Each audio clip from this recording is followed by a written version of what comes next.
अहंकार करने पर इंसान की प्रतिष्ठा, वंश, वैभव तीनों ही समाप्त हो जाते हैं। जीवन में कभी भी किसी से अपनी तुलना मत कीजिए। आप जैसे हैं सर्वश्रेष्ठ हैं। बुरे कर्म करने नहीं पड़ते, हो जाते हैं, और अच्छे कर्म होते नहीं करने पड़ते हैं। जो अपने मन पर नियंत्रण नहीं रखता वह स्वयं का शनय शनय शत्रु बनता जाता है। दिव्यता केवल शक्तिशाली होने में नहीं, बल्कि वास्तविक दिव्यता दूसरों में शक्ति जागृत करने में है। मन की गतिविधियों, होश, श्वास और भावनाओं के माध्यम से भगवान की शक्ति सदा तुम्हारे साथ है। जीवन में वाणी को संयम में रखना अनिवार्य है, क्योंकि वाणी से दिए हुए घाव कभी भरे नहीं जा सकते। मैं ही इस सृष्टि की रचना करता हूं, मैं ही इसका पालन पोषण करता हूं, और मैं ही इस सृष्टि का विनाश करता हूं। कृष्ण कहते हैं, जब संसार में धर्म की हानि होगी, अधर्म की विजय, तब मैं इस पृथ्वी पर अवतार लूंगा। अमीर बनने के लिए एक एक क्षण संग्रह करना पड़ता है, किंतु अमर बनने के लिए एक एक कण बांटना पड़ता है। वह दिन मत दिखाना कान्हा कि हमें खुद पर गुरूर हो जाए। रखना अपने दिल में इस तरह कि जीवन सफल हो जाए। वह जो सभी इच्छाएं त्याग देता है, मैं और मेरा की लालसा तथा भावना से मुक्त हो जाता है, उसे शांति प्राप्त होती है। हमेशा छोटी छोटी गलतियों से बचने की कोशिश किया करो, क्योंकि इंसान पहाड़ों से नहीं पत्थरों से ठोकर खाता है। क्रोध से भ्रम पैदा होता है, भ्रम से बुद्धि व्यग्र होती है, जब बुद्धि व्यग्र होती है तब तर्क नष्ट हो जाता है, जब तर्क नष्ट होता है तब व्यक्ति का पतन हो जाता है। आत्मा न तो जन्म लेती है, न कभी मरती है, और ना ही इसे कभी जलाया जा सकता है, ना ही पानी से गीला किया जा सकता है। आत्मा अमर और अविनाशी है। सबसे बड़ा तेरा दरबार है, तू ही सबका पालनहार है। तू सजा दे या माफी दे प्रभु, तू ही हमारे जीवन की सरकार है। मन से ज्यादा उपजाऊ जगह कोई नहीं है, क्योंकि वहां जो भी कुछ बोला जाएगा बढ़ता जरूर है, चाहे फिर वह विचार हो, नफरत हो या फिर प्यार हो। मुश्किलें केवल बेहतरीन लोगों के हिस्से में आती हैं, क्योंकि वही लोग उसे बेहतरीन तरीके से अंजाम देने की ताकत रखते हैं। जिस परिस्थिति को बदल पाना संभव ना हो, उसको लेकर अपनी मनोज स्थिति को बदल लीजिए। कुछ हद तक समाधान अवश्य मिलेगा।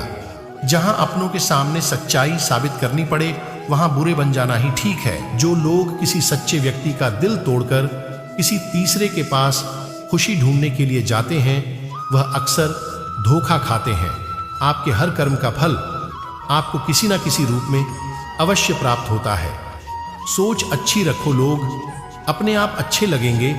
नियत अच्छी रखो तो काम अपने आप ठीक होने लगेंगे। जब कोई हाथ और साथ दोनों ही छोड़ देता है, तब कुदरत कोई ना कोई उंगली पकड़ने वाला भेज देता है। उसी का नाम कान्हा है।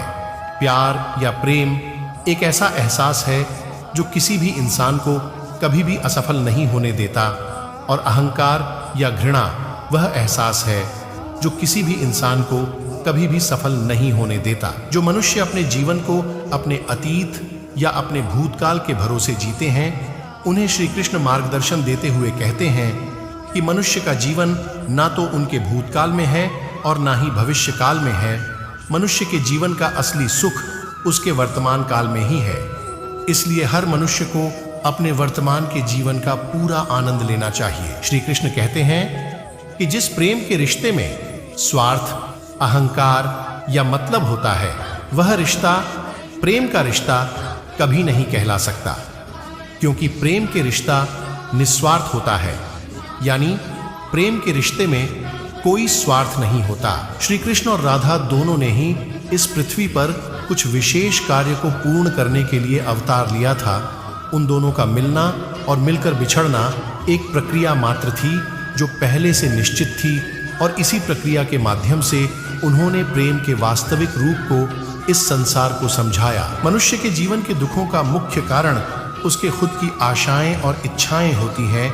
मनुष्य की इच्छाएं काफी प्रबल होती हैं, और जब मनुष्य की इच्छा के अनुरूप कार्य नहीं होता तो उसका मन दुखी होता है।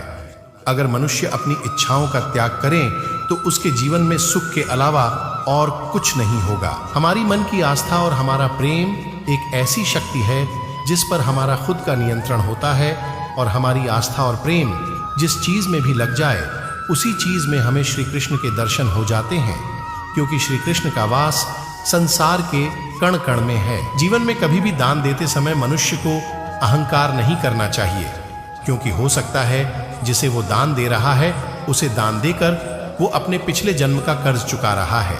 मनुष्य को बुरे कर्म करने की आवश्यकता नहीं होती, बुरे कर्म खुद ही हो जाते हैं, पर अच्छे कर्म खुद से नहीं होते। मनुष्य को अच्छे कर्म स्वयं अपनी इच्छा से करने पड़ते हैं।